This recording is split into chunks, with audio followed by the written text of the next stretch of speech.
Yeah, because in Europe, somebody can literally sue you if you send an email with your personal data on it. I can literally reach out to any business. On average, you need to have at least 12 points of contact. Yes, so the reason why I went into real estate is because of the fact that you own your client, those fiduciary duties. Mm-hmm. So you are working in their best interests.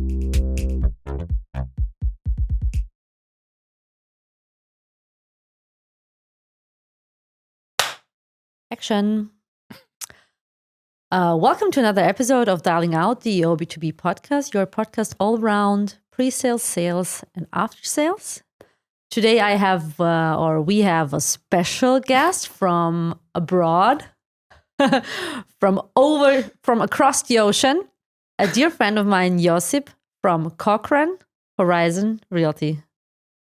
Yes, that correct? That's right. Thank you. Okay, perfect. Welcome. Thank you. Thank you for having me. Very thrilled to have you here. Yeah. Yes. I'm very happy to be here. It's a special occasion. You're here for. I had to beg. I had to pull some strings to come to this podcast. Really? Yeah. You call my agent. You call my manager. Yes. You're a very busy person, and I had to go through a few people to schedule this. Yeah. Was this your most difficult call you ever made? No, actually, no. I knew that with persistency, I will get there. Which, okay. Is that the Canadian way? How you do it? Yes. Well, you know what? My one of my colleagues, her saying is that us agents, we walk the fine line of being persistent and becoming obnoxious.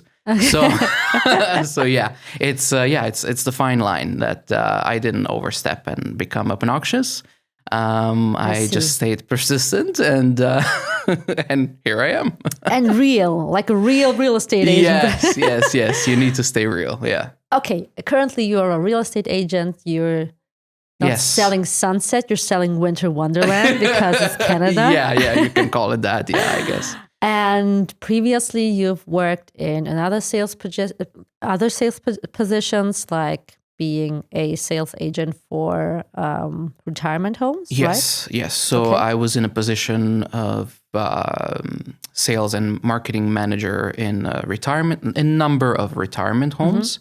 Mm-hmm. I did step into real estate by going into a position. It's called inside sales agent or representative, whatever you want to call it. It's basically very relatable to what you guys do here at OB2B, which is cold calling, warm calling, basically scheduling appointments with clients and customers, trying to book as many appointments as possible. Mm-hmm. Because it's numbers game, and more appointments leads to more sales, which is good for your business. Yeah. Right. So that makes the world go around. Yeah. Okay. This is a really interesting topic for me because we've never had clients from across the ocean because it's not actually our market, and we do not do cold calling over there. We are Europe-based, especially the DACH region. Probably because of the time zone. And especially something that was really always not really scary for us, but we just don't know that market. And I always have a feeling or a little bit of a prejudice that it's really different from this market when it's when we talk about cold calling, when we talk the restrictions over here and there. And actually, if you've seen a couple of movies from Hollywood, you kind of get the impression that it's really a hard numbers game compared to Europe, where it's rather, I'd say, something where you just don't have the goal to just set a lot of appointments and whatever gets in is fine. I have the feeling that you just really are focused on a lot of quantity. It is. Okay. It is. You are correct. So it is numbers game, and all like your sales training that you go through, it is basically, everyone is telling you it's the numbers game, right? Okay. I mean, obviously, I've worked for Chartwell, which is one of the best. Sorry, I should say one of the biggest retirement home living companies in Canada. That training taught me a lot about nurturing.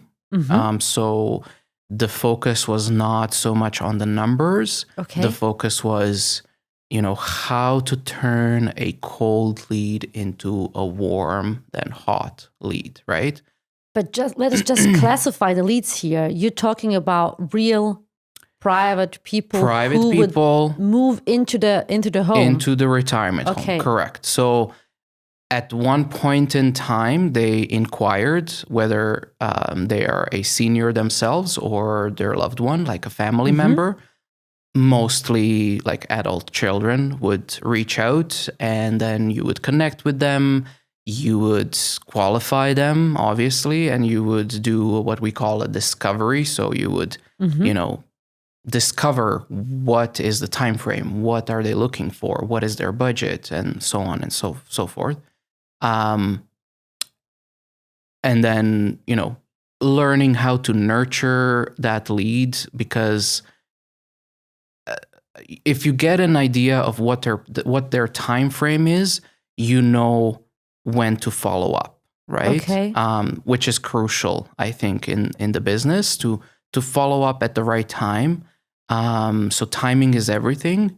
And then with proper follow-ups and proper nurturing, it's obviously higher chance to convert.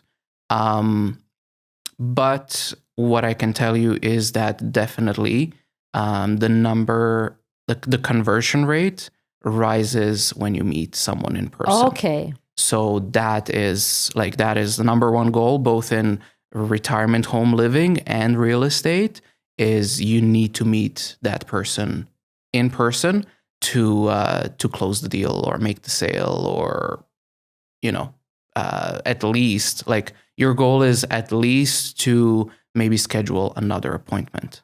So it's always that hunt for the prize, which is like meeting this person again. Okay. Right? Showing them something, or, giving some value to their research or their search, whether if it's a real estate or if it's a suite at the retirement home. So you always want to meet them again, because that's going to increase, because the more time you meet with them, the more time you interact with them, the chances are higher that you're going to close. You're building a relationship with them. Yeah. You're nurturing that relationship, and you're gaining their trust, right? So then it's all about finding that right fit for them that, ticks all the boxes, and you're closing the sale. Okay. Right? How many calls did you need for somebody in the retiring home, let's stay at that point of your life, to get them to want to meet you in person? Was that different thing? Is that a different thing than not so real much? estate? Okay. Yeah. That's a very good question. It's not very different. I think on average you need to have at least 12 points of contact. Oh, really? Whether if it's like on average, we're talking about an average, right? It's different, like from person to person, and every person has different. That's a lot. Right? Yeah, it is. I mean, It is. But everybody has a different time frame. When someone calls you and tells you, "I'm not ready. I'm just doing my research. I'm looking in 6 months from now," then okay, this is someone who I need to nurture, and you're not going to schedule an appointment right away, because in 6 months you don't know what you're going to have available, like what's going to be available, like what's going to be on the market. So you're going to nurture, but still have those touch points, whether through text, email, phone call, whatever it is, to just stay in the back of their mind, right? Yeah. And then when the time is right, then you reach out and you say, hey, it's getting closer to your, to the time when you're looking to purchase or rent. And then this is what's available right now. Come meet me in person. Let's do a tour. Let's do a showing. And then you can see for yourself whether this is going to work for you or not. But going back to your question, on average, there's about 12 touch points that you need to do with like a colder lead to book an appointment. Okay. Right?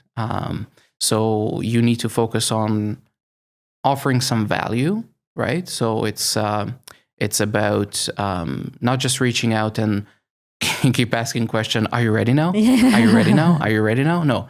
It's about, offering some value in form of information, because information is power. Information is, something security. That, you are educating your client or customer. You're educating them on the market, the situation, the prices, the promotions that are going on right now. So you're always reaching out with some form of value, like some sort of value that is going to impress them or make them feel like, okay, this is a very, structured and well-planned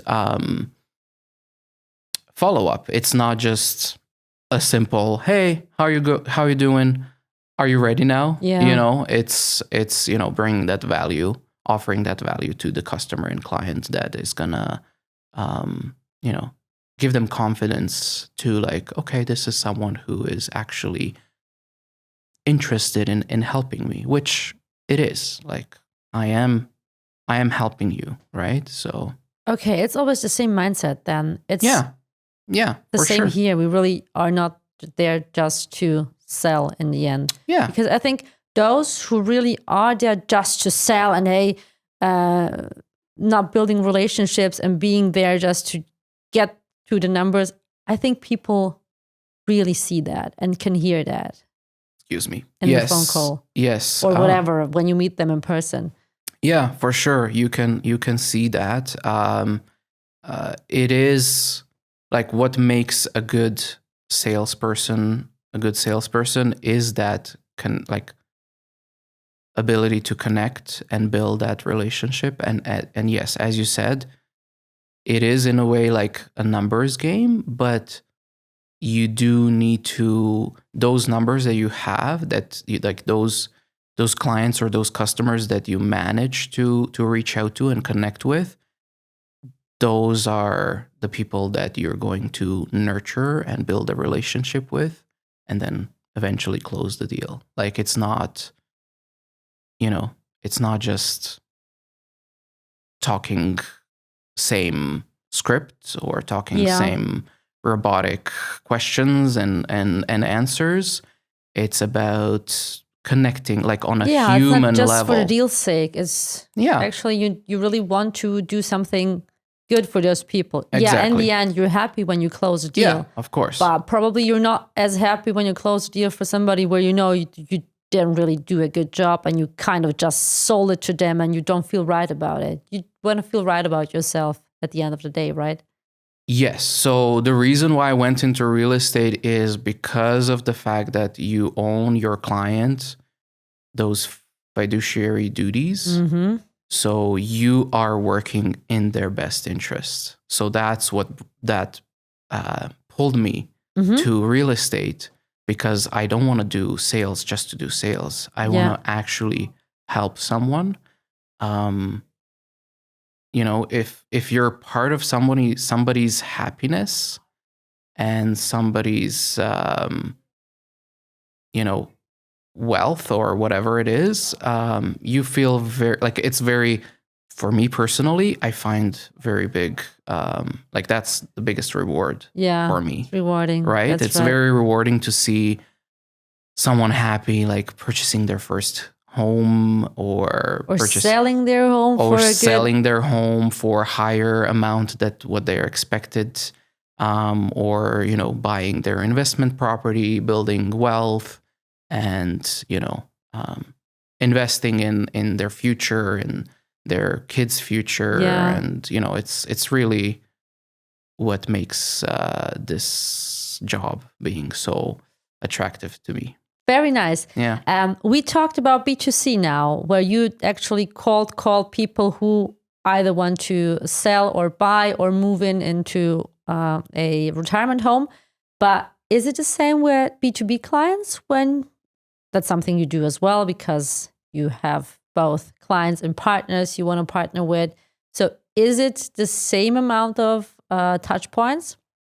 Very good question. It is not. So obviously, when you are pitching someone who is a business or business partner, or how we call it, community partner, obviously when you pitch them an idea, or where you're trying to partner up with someone, then definitely it's much less, it's probably 1 to 2 touch points before you actually, schedule an appointment to discuss, ways to partner up, or, any type of sponsorship that can be put in place that is going to benefit both yourself and the other business. So I would say 1 to 2 touch points to book that first appointment, like one-on-one meeting.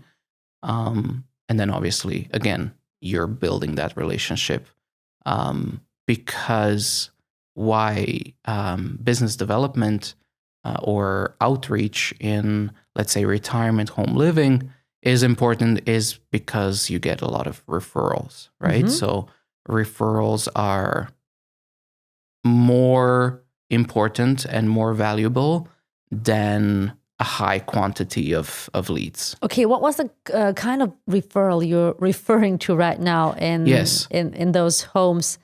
Was it like companies you were calling where people were working, or was it like, I don't know, the local supermarket where they put, I don't know, some goodies for the old people there with your name on it? Literally everything, or any type of business can be potentially your referral, right? Which doesn't mean that you're not going to focus on a specific type of business. So let's say if you're working in sales at the retirement home, obviously your focus is going to be on hospitals, doctors' offices, physiotherapy clinics, dentist clinics, like a medical field. Where the old people are. Yeah, exactly. But it doesn't exclude the other type of businesses, which is financial planner or financial advisors, real estate agents. Okay. There's that part of potential, because a referral can come literally from anywhere, as you said, like from a grocery store, literally. Yeah. So, you always welcome those community partners if they reach out to you, but you're not going to focus on, reaching out to those. You're going to focus on something that is more within your circle. Okay. Right? So, I would say like number 1, hospitals and doctors' offices. Yeah. Okay. And with the real estate business, where do you, or who do you partner with in that case? There's lots of different businesses that you can partner up with. Most common type of business person that you would partner up with is obviously a mortgage agent, mortgage broker, I should say. But then again, like any like insurance people like, sales, like insurance sales person, Okay. Makes or, again, financial planner or advisor, lawyers. Okay. I mean, divorce lawyers. Oh yeah. Even so, there's lots of potential in those type of relationships to get referrals. Good. So I guess the conversion rate is much higher than with B2C in your Obviously, case. yeah. But what's more satisfying, to do the B2C part for you, or is it the B2B part with outreach to potential? I cannot say, because I love both. Mm-hmm. I love both. Obviously, when maybe a little bit B2C, because you are actually working for that person, but B2B is just as important, because when you connect with that business partner or community partner, that you really, you guys hit it off, or you guys kind of have same type of mindset or same interests, or you just click as human beings, or like you become friends with that person, which is also very satisfying, because it's more fun to work that way, right? Yeah. Like, I can reach out to this person and let's just brainstorm, or let's just see where they're at, where I'm at, and exchange information, exchange data. So yeah. Okay. Another very, very important question for me, or something that's still, I think, we over here in Europe, and especially we who work on the EU market or the DACH region, which is Germany, Austria, and Switzerland. Especially Austria is very strict when we talk about cold calling. You actually cannot really do that over there unless you have a direct phone number, which you got from somewhere, from a really reliable source. And Germany, it's the same. You can, B2C, it's almost impossible if it's not on some kind of list you purchase from a really reliable source. We don't do B2C, so that's not our big concern. But in B2B, it's still you're always in a gray zone if you're not calling the central number and trying to get to some decision maker. You cannot get there quickly. You don't have direct phone numbers. If you have a direct phone number, you have to be sure that you got it from somewhere, from a really reliable source. And cold emailing is especially a really, really dangerous thing to do over here in Europe. What's the situation back in Canada or the US? I don't know if you have a relationship over there, but in Canada, do you cold mail? Do you cold call whoever you want? Yes. Okay. So when it comes to businesses, I can literally reach out to any type of business. Whether or not they're going to respond to you, that's a different story, but you can literally reach out to any type of business that you think, there's a potential of partnering up or doing some sort of a partnership or sponsorship, whatever. But I would say, if you want to really be successful in making sure that you are getting a response, or you are getting somewhere with that future business partner or future community partner, is to do networking. Okay. So I think I do a lot of networking I did a lot of networking in both fields. So it's always that direct conversation with that person live, exchanging business cards, talking about what you do, how you can help each other. I think attending business networking events is really great way to do business, because you are standing in front of that person.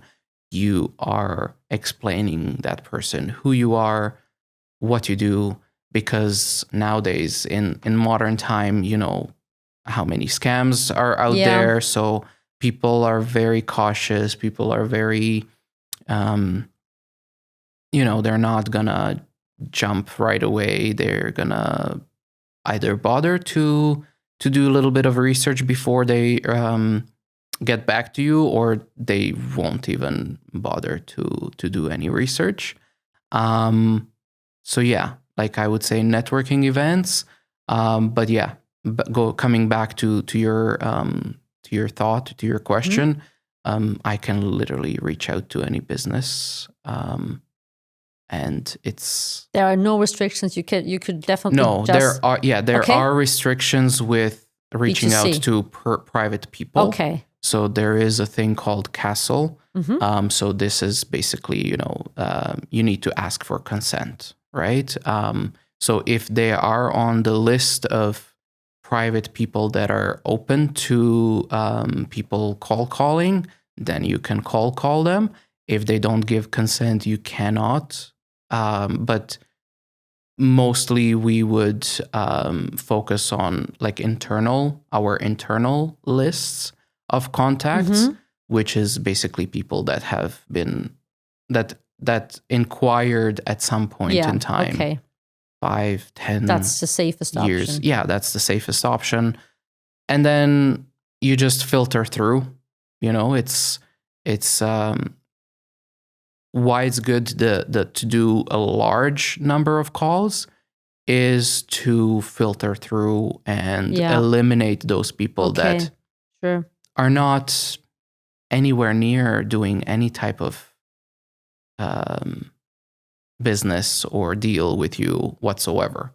Either they passed away, either they them. I mean, it's part of life. Point of contact. Yeah. But you know, they moved out of the country. Even, you know, or they settled in a long-term care or whatever, right? So it's you can basically help yourself not to waste time on those leads and just filter through and just keep those leads that are still workable and just eliminate and deactivate those leads that don't have value to yourself anymore, right? So you basically have a white list, but you don't have a blacklist of people. Are those people who are not on the white list you cannot call? Is that right? You have to be like in B2C. You have to be on that list of people who say, "Hey, it's okay if telemarketers call me." If they're not on the list, they're actually you actually doing. No, you can't. Yeah, you are doing like illegal. Yeah. You know, you're not allowed to call someone who didn't give their consent, right? If they inquire, or if they give you even verbal consent. That they are interested in your product or whatever you're selling, then you are allowed to reach out. How often does it happen that somebody gets sued because they called somebody who wasn't on the list? I mean, does it happen? To be honest, I don't know, but I think there are some cases. Yeah, obviously. Maybe it's even hard to get to a phone number if they're not on the list, right? Yeah, you wouldn't be able to get to their phone number. But what I can think of is probably like, you know, let's say your neighbor. Yeah. Right? You give your neighbor's contact to some business thinking like, oh, you're going to help that business because you know that your neighbor is looking to purchase XYZ.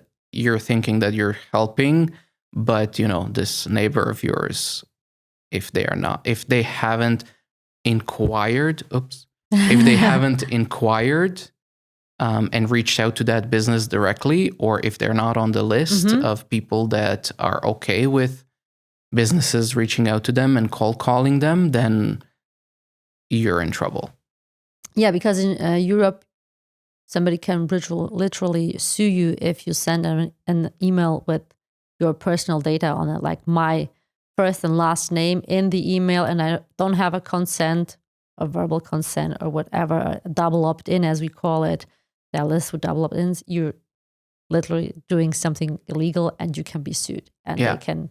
Yeah, same there. Same situation even there. in businesses, not just private people. Like I see. if I have the direct email address of a CEO of a company, because I kind of know that this might be his email address, and nobody really told me, you can send an email over there.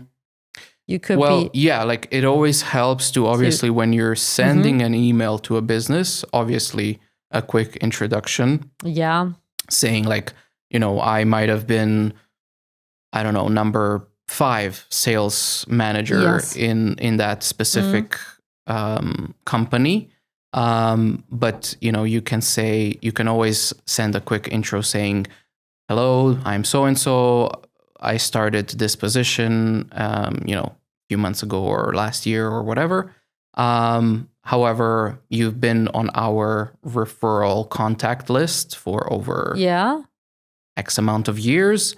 And I'm just simply reaching out to see if, you're still interested in partnering up with us, and if you're open to connect and discuss, ways of doing business together, right? Okay. So another question about the similarities or differences: CRM systems.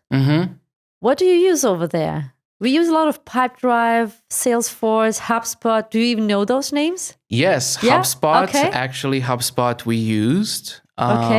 We switched to a different CRM right now, which I can't remember the name of it. But I used HubSpot. Okay.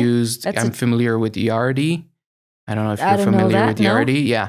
So those are the CRM systems that I used within my sales career. And do you use like soft phones on your computer, or do you use your cell phones for the cold calling? For real estate, you use your cell phone.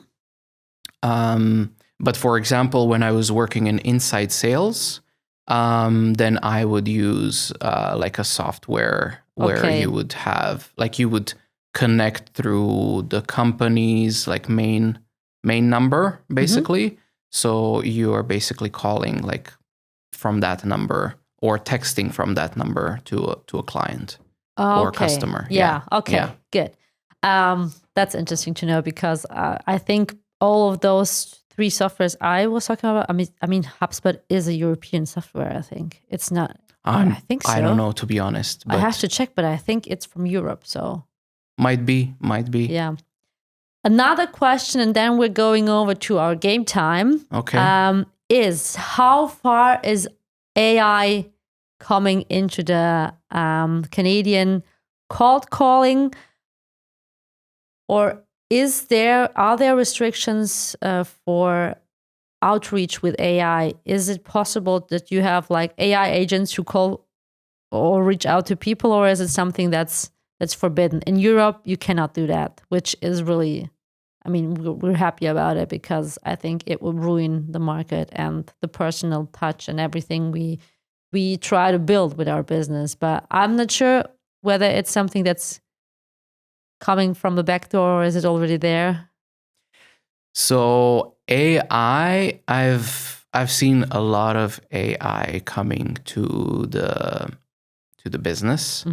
Lots of different companies are now exploring at least some form of AI cold calling or cold texting or whatever you want to call it.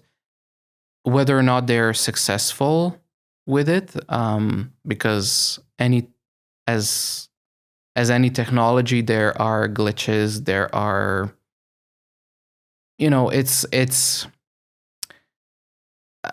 honestly, I don't know what the future is gonna look like. But to your question, there's no restrictions. Okay. So companies are switching over to AI.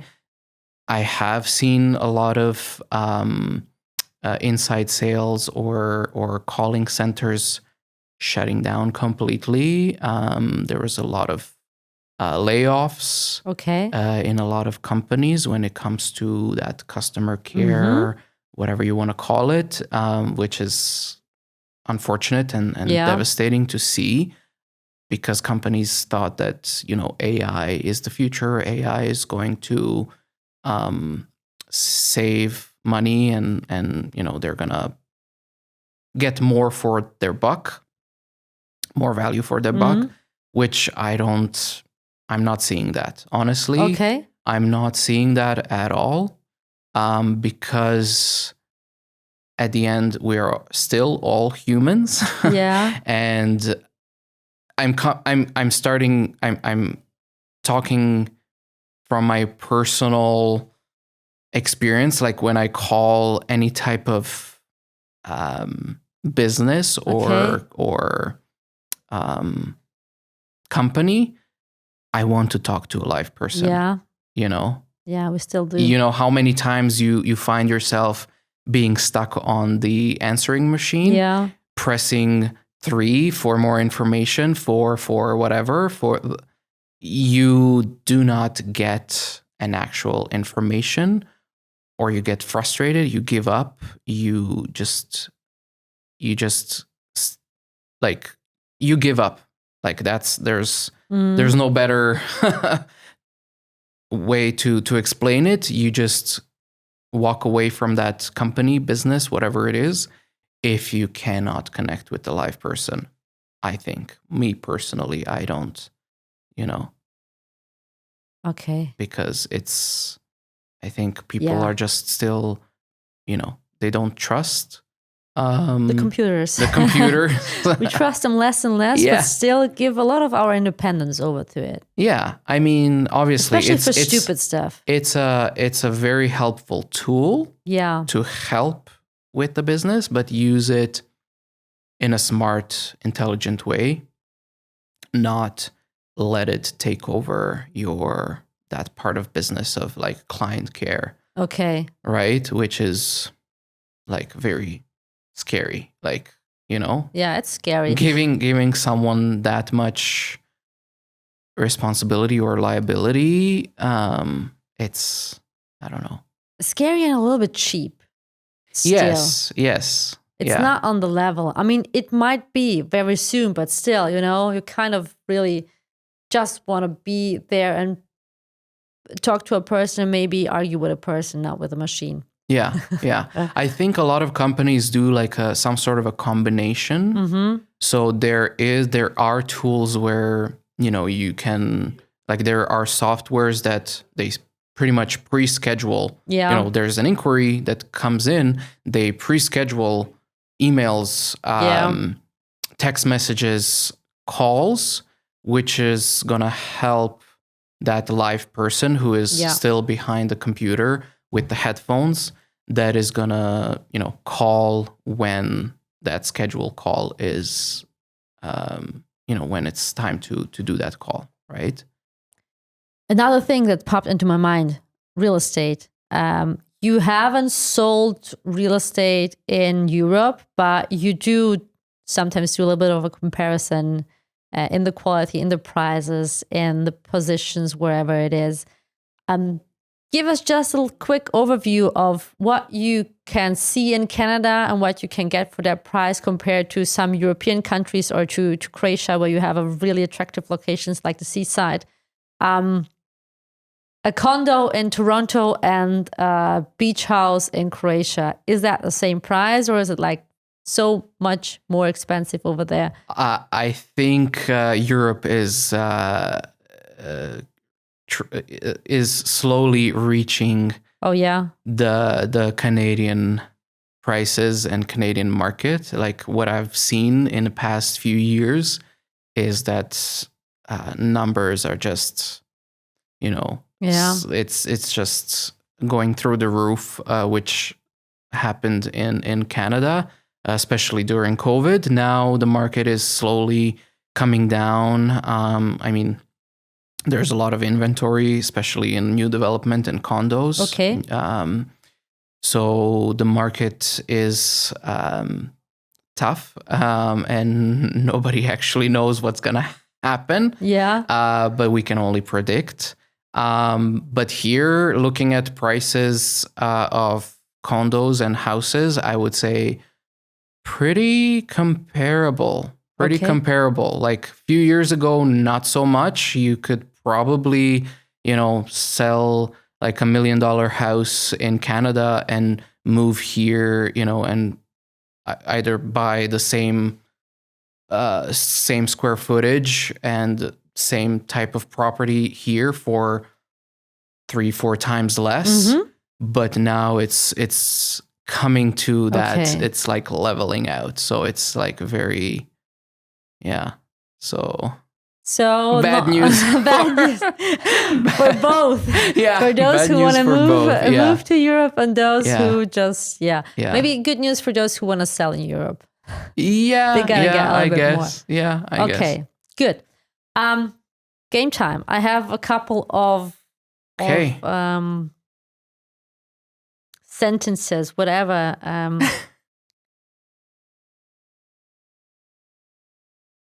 Prepared for you.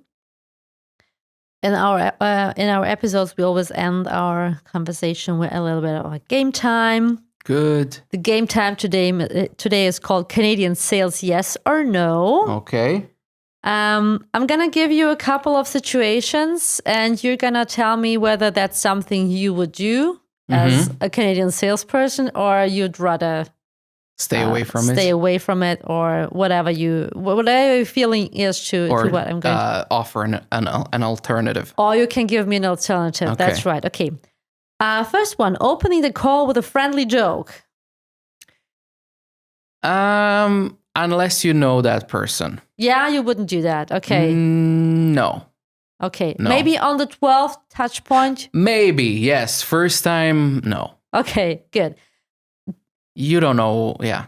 You need to. Either, neither. So I think it's kind of. It's just annoying. Yeah. Yeah. It's that stepping over that line of becoming obnoxious. yeah, that's right. That's what we were talking about. Yeah. Okay. Calling on weekends because people are home. Yes. Yeah? Yes. B2C only then, in that case, right? Yes, obviously. Like not all businesses work on weekends. But yes, clients and customers, yes, I do. Are they rather annoyed or is it fine? They are not. Okay. They are not annoyed when there was an inquiry. Okay. There's a lot of value in speed to lead. So let's say an inquiry comes late at night on Friday. Okay. Yeah. You are calling that person first thing tomorrow morning, if possible. Okay. Obviously, your life gets in the way. Yeah. So sometimes it doesn't happen right in the morning. But you also need to keep in mind that it is someone's Saturday, so you're not calling at 8, 9 a.m. Maybe 10, 11-ish, good. Right? And it's always good to maybe start with a text message first, just to check if they're available. And then when you get that yes, or most of the times they will call you directly when you text message them. When you see when they see your text message, they will call you directly right away, knowing that, this person is now available.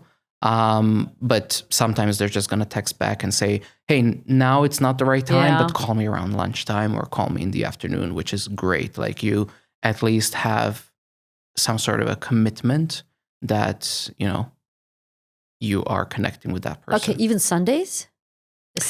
Even Sundays. Okay, if they send an inquiry on Saturday, you call them on Sunday, right? Or text them and see whether they are fine with it. Yeah, you would maybe text them first and then see where they're at. Okay. If you don't get a response, then, you call them on Monday. Yeah. Right? So good. It's, When you call, is it like pitching with a fast, high energy tone, or like it's something we see in movies? So we always think across the ocean, they all call like in The Wolf of Wall Street. Yeah. I mean, there are those kind of calls, but me personally, I don't do that sort of. You'd rather adjust to the person, right? Yes. So you always you're a human being after all. So you are having a nice, friendly conversation, maybe something not related to what you're selling or whatever. You are like that casual talk is going to build that relationship and build trust, right? Because as long as you connect with that person on a little bit of a personal level, they start trusting you more, and they are interested to hear what you have to offer. Okay. Right? So it's not a robotic, hello, I'm so and so, there's a promotional price going on right now, blah blah blah. Yeah. It's more so like, hey, how are you going? You know, it's a rainy day outside, whatever, you know, like a small talk, right? Yeah. And then you just keep it simple, not keep it simple, you know. Yeah. Leaving long voicemails explaining your offer, yes or no? No. Okay. No, you do leave a voicemail, but rather short one, just explaining who you are, the reason of your call, and just inviting them, encouraging them to give you a call back to get more information, because that's the key. When you say everything in that voicemail, either they don't listen to it till the end, they just click that delete button, or they just listen to the whole message, and it limits you to what you can talk about, because, you know, they think, oh, he just called me because of a specific promotion, price, or whatever, price adjustment. But there's so much more to talk about when you actually connect with them on the phone, right? Yeah. Because you can ask them questions. Like it's important to listen and to ask questions, to do that discovery, what we call it, to see which way you can help someone, right? So maybe they're not selling their property at this moment, but maybe they're looking for an investment property. Okay, I can help you with that, right? So that leads to another conversation, right? Another set of appointments, another set of showings or whatever, right? So. Okay. On weekdays, 8:00 in the morning is a yes or a no? No. No, still? Okay. No. People are getting ready to go to work, or they're driving, or they're dropping off their kids. Yeah, at that's a big deal in Canada, school. especially because the relations are like from getting to work and coming home is usually like an hour or even more, right? Yeah. Sometimes, it's sometimes not like, even more. Europe, it's half an hour, I guess. No, I think Europe is getting. You think? Crowded now too. Like I've seen and heard people, you know, traveling from, let's say, that's right, because a lot of people move out of the city now. Yeah. But to answer your question, no to 8 a.m. call. I think the best time to call is around lunchtime. Okay. Because people are free, and kind of around there, like around 4 o'clock, when they're like whining, you know, they're not in that in their role fully, like they're slowly kind of signing off, like logging off, and just like getting ready to leave. And for B2B calls, the same, or you whatever, whenever. For B2B, no. Anytime is not a good during time. lunchtime, I guess, because they're at lunch. Yeah. Okay, yeah, then I that's guess the same opposite. Yeah, as here. Yeah. Good. Last one. Using a script word for word. Okay, but do you have a script? Did you ever make a script? I did. I did make a lot of scripts, but it is there to just guide you, to like give you a little bit of like cues, or, you know, a little bit of just help and guidance, Yeah. what to ask. But it's obviously like every single answer is going to be different. Like not everyone is going to answer the same way.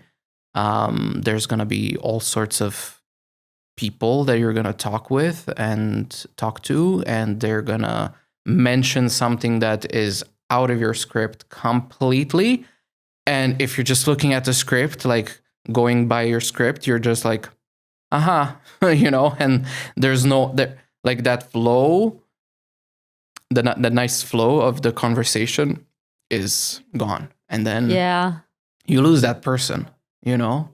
So it's important to have some sort of guidance and some, just like you did. You had a list of questions, but you did not stick to them completely, right?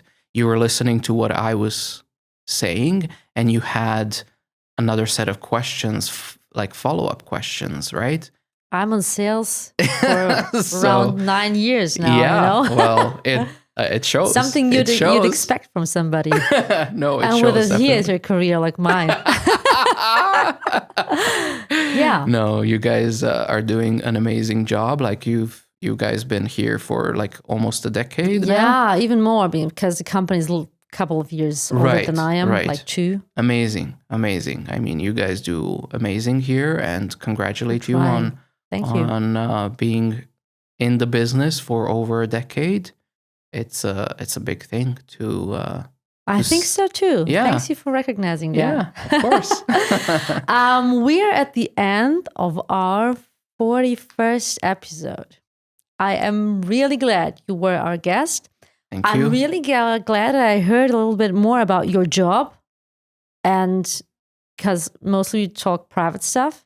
Now we're talking about business, which is really interesting to get a glimpse into it. And what I'm really happy about, that the difference is not as big as I thought it would be. We would say, a lot of high-pitched calls, 20 calls in a minute, you know, dialing, and stuff like that. Because that was in my mind. That was my mindset towards the other side of the globe, you know, where people do a lot of aggressive calling. But now I see that it's not really like that you still have a lot of similarities with us over here, that we just want to create those relationships and then, of course, in the end, close the deal. Of course that you want it because we need the money, we need the deals, we need it for our ego, we need it for just learning new stuff and becoming better and just being motivated in the end. You're not going to get super motivated if you have 100 calls with nice people and you never sell anything. I mean, come on, you know? You learn from your failures and from your mistakes. I think that's the best